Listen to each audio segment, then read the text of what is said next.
એક બાળકનો જન્મસિદ્ધ અધિકાર છે કે એને હાલરડા સાંભળવા મળે સાહેબ.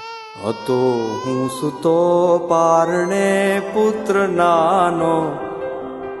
એ નવજાત શિશુના કર્ણની સુરમય દીક્ષા છે સાહેબ, પણ આપણે એમાંય આગળ વધ્યા. હવે આપણે યુટ્યુબમાં સંભળાવીએ એને, ને બિચારો સુઈ જાય, કારણ કે એને દલીલ કરતા નથી આવડતી ને.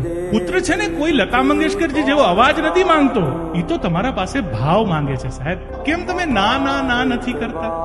આપણે એને હા હા હા એમ સુડાવીએ છીએ.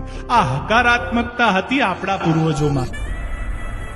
એવાય હાલરડા છે કે જેમાં જગાડવા માટે હાલરડા ગવાય છે સાહેબ. શિવાજીને જ્યારે મેઘાણીએ લખેલું હાલરડું સંભળાવવામાં આવે ને, તો એમાં વાત એમ છે, આજે ભલે સુઈ જા, પણ વખત આવે જ્યારે દેશને જરૂર પડશે, જ્યારે ભૌમને જરૂર પડશે, જ્યારે ધર્મને જરૂર પડશે,